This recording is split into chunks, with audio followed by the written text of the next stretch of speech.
house on Google Street View and found something shocking. What did they find? There, as luck would have it, he found a Street View image of Paulette leaving her home and crossing the street to her neighbor's house. I know where they found the missing woman on Google Maps. 6 most disturbing mysteries solved with Google Maps. Most disturbing mysteries solved with Google Maps. Let's get it. Honestly, guys, bro, there's been a lot of videos with, oh, I saw this creepy thing on Google Maps. Bro, I think all that's just BS. But with this video, let's see if that proves me wrong. But I only think that because I'm a hater. Let's see if I'm proven wrong. On November 2nd, 2020, an 83-year-old mother of 4 named Pette Landrix mysteriously disappeared from her home in Anden, Belgium. At the time, her husband was hanging the laundry up to dry in the garden and didn't notice she was gone until later that afternoon. When Paulette's family realized she was missing, they reported the disappearance to the police, triggering a pretty big search for the missing woman. Oh, snap. Though this wasn't the first time Paulette disappeared, as she reportedly suffered from Alzheimer's disease and would frequently leave the house at random times of the day and night without telling her husband where she was going. I'm sorry to say it, but that is such a liability. Randomly going outside of your house in the middle of the night or in the morning because of no reason, and you're 83 years old where you could just easily die. I feel bad for that family. She was known to randomly knock on the neighbors' doors for no apparent reason, and in the years leading up to her disappearance, she no longer recognized her children or her husband. At that point, if that happened to me, yo, just pull the plug. I'm gonna be real. That's really very sad to hear, very disheartening because, well, your family and you just can't recognize your family anymore. Every other time she had disappeared, her husband would find her a few feet away from the house and bring her back inside. But this time, she was nowhere to be found.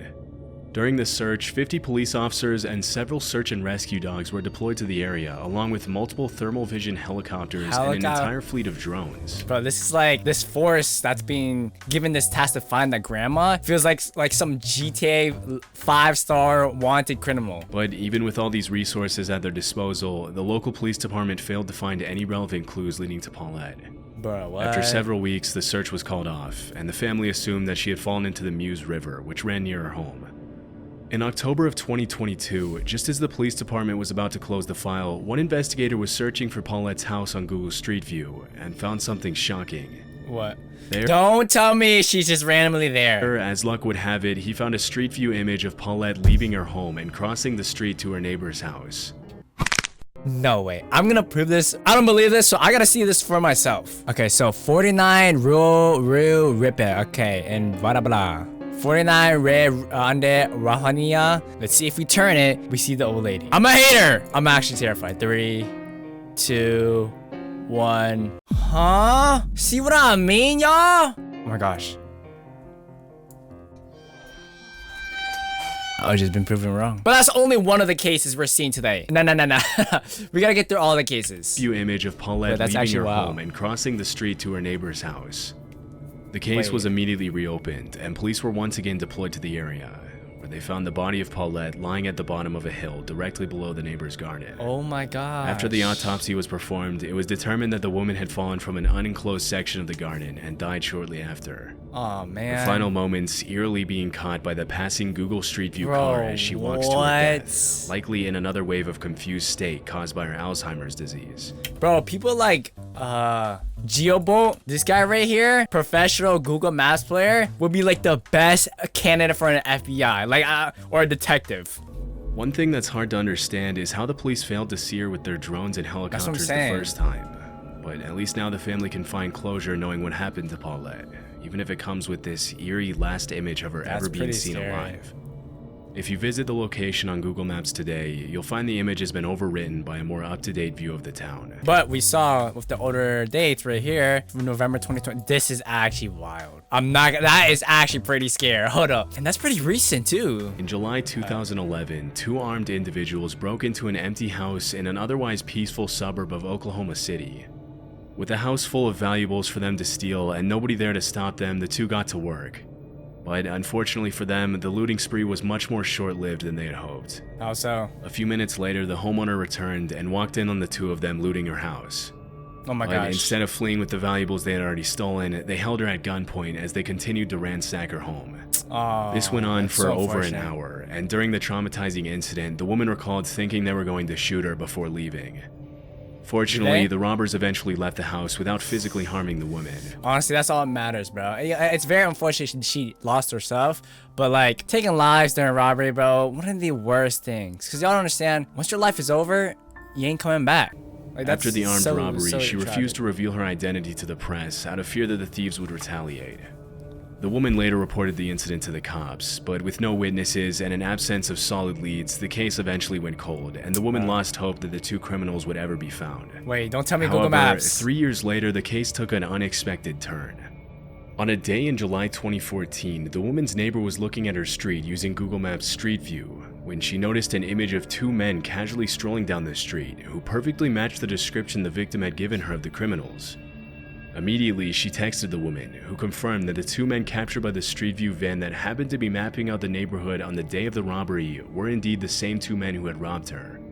Based on the direction they were walking, it seems that the image was captured in the minutes leading up to the crime. But the thing I don't understand is that for this to actually happen, you gotta realize, like, Google Maps, they take the picture of the area once, and that's it. So the timing for them to see this is actually like out of sextillion chance. If you really think about it.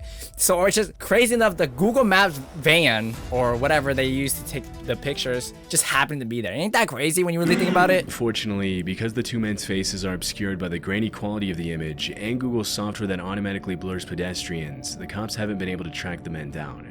But with a string of clues and a picture to add to their search, police now have a much better chance of catching the two thanks to Google Maps. Did they find them? Bruh. An unsolved case, bro. We just got blue-balled. In October 2006, a 72-year-old man named David Lee Niles met up with a friend at Jake's Bar in Byrontown, Michigan. This was a place that David visited frequently and usually stayed there for at least a couple of hours. Okay, bro, but on that particular evening, the story was very different. Earlier that year, David had been diagnosed with cancer, and after a brief conversation with his friend, he left abruptly, claiming that he was in a lot of physical pain due to the cancer. That was the last time anyone ever saw him.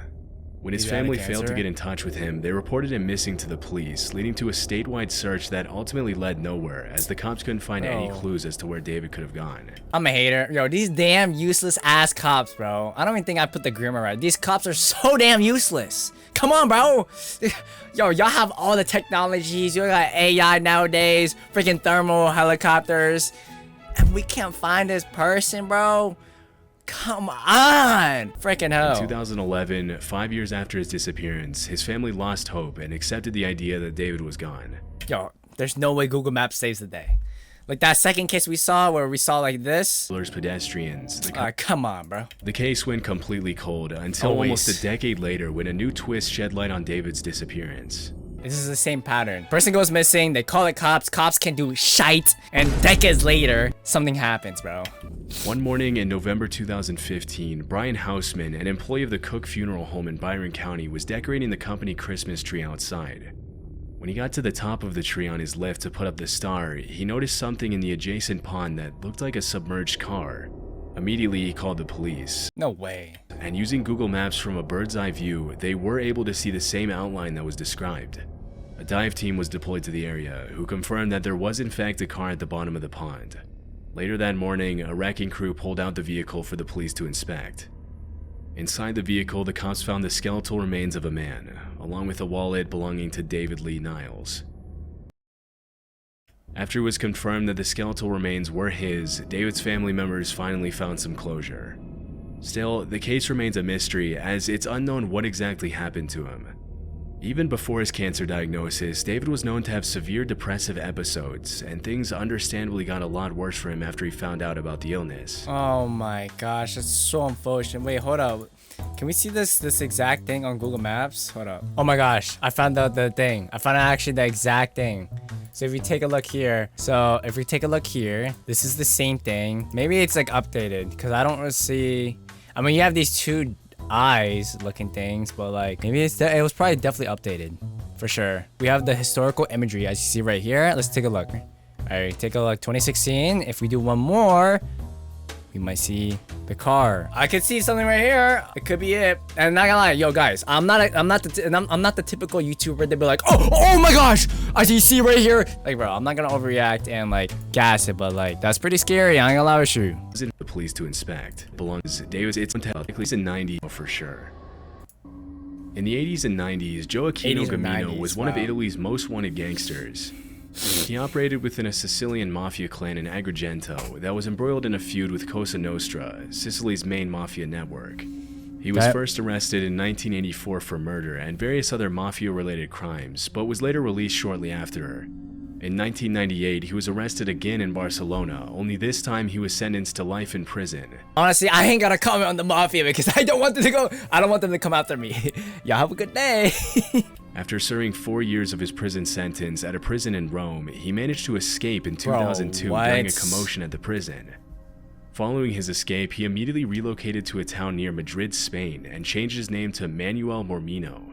Over the 20 years that he was on the run from the police, he got married, worked as a chef at a restaurant called Manu's Kitchen, and even opened up a fruit and vegetable shop called Manu's Garden. Okay, I mean, at least bro turned his life around. That's all that matters, right? Sicilian police searched everywhere for him for years, and they eventually issued a European arrest warrant back in 2014. Bro, it was like on the global scale of, if I see you in Europe, any country, like all the police departments in every European country is looking for this guy. That's freaking scary. After carrying out several investigations, the police suspected that Gamino was hiding somewhere in Spain, but the way they pinpointed his exact location was pretty out of the ordinary. No way Google Maps found a freaking global European wanted criminal. Ain't no way. Ain't no way. During the investigation, Sicilian police found that Google Maps had captured a street view image of two men talking outside of Manu's garden. Yo, this gotta be the, like, how you gonna say this is Manuel, bro? Or even this guy? I mean, he does like older, but... One of the men looked extremely similar to the man they were looking for, but the cops only confirmed his identity when they came across a listing for Manu's Kitchen, the restaurant where Gamino worked. While investigating online, the police found a photo of him dressed in chef's attire on the Facebook page for Manu's Kitchen. After confirming his location, the police arrested Joaquino Gamino on December 17, 2022, and extradited him to Sicily, where he is currently serving life in prison. According to the police, when they arrested him, Gamino was extremely confused, and even had the nerve to ask how they found him when he hadn't even called his family in 10 years. Imagine being found on Google Maps. That's insane. In 2009, police from Zurich, Switzerland were carrying out an investigation to shut down illegal marijuana growing operations all over the country.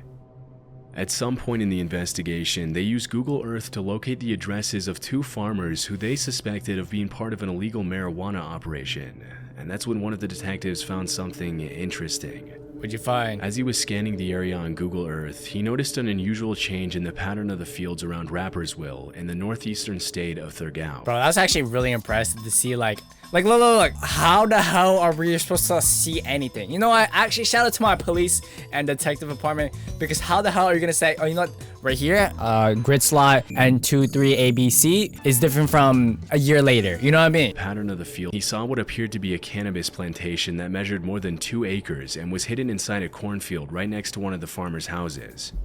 The Google Earth discovery ultimately led to the arrest of 16 people and the seizure of 1.1 metric tons of marijuana, as well as 900,000 Swiss francs in cash, which is the equivalent of around $1.1 million. According to the police report, the drug ring allegedly sold up to 7 tons of marijuana between 2004 and 2008, bringing in from 3 to 10 million francs a year. Bro was making bank! And you know who found him? Freaking Google Earth, bro. Asked about the breakthrough, the head of Zurich Police's Special Narcotics Unit, Norbert Glossner, said it was an interesting chance discovery. Yeah, that's gotta be like, again, another like top 5 ways to go out by Google Maps, bro. Since then, the cannabis plantation has been plowed over as recreational marijuana continues to be illegal in Switzerland. Okay, now for the last case, y'all. This incident happened at a home in Derbyshire, England, where David and Rebecca Soanes lived with their 2 children, Lauren and Ruben. In 2009, the family bought a caravan to travel across the country, but it was unfortunately destroyed shortly after when a joyrider crashed into it. Bro, that's a few months later, they bought a new $15,000 caravan to replace the old one, which they left in their driveway. Freaking got money like that. Boom! In June of that year, Rebecca came home one day to find the caravan had disappeared. Oh, that's gotta be so unlucky, bro. It's like equivalent to like, okay, you lose your phone on a trip, right? The next day you go get a phone and you lose that new phone. After which she immediately reported the incident to the police. However, with no solid leads, the cops couldn't really do anything about it, and the case went cold pretty quickly. It wasn't until 9 months later, in March of 2010, that 11-year-old Ruben Soanes found something revealing as he was looking at his house on Google Maps. Using the street view, he found an image of a male intruder on the family's driveway, standing suspiciously outside of his 4x4 vehicle. Bro's posing up on Instagram with his whips, bro. Do something like this, right? And he's got the Caravan and then whatever this is. After a bit of investigating, the family found that the image had been captured by the Google Street View car just moments before the Caravan was stolen. Around that time, a neighbor also came forward saying that he had seen the same man towing the Caravan on the day of the robbery, but thought that it was a family friend and didn't think it was important to tell the family about it. With such a clear image of the suspect, the Sones thought it would be easy for the cops to solve the crime, but No way, come on. it turned out to be much more difficult than expected to get an unblurred image of the 4x4's license plates from Google. Even though the police knew exactly what the thief looked like, it was never publicly confirmed if they managed to track him down or not. How are you gonna get a 4K quality image of the van and the victim together and still not freaking find them?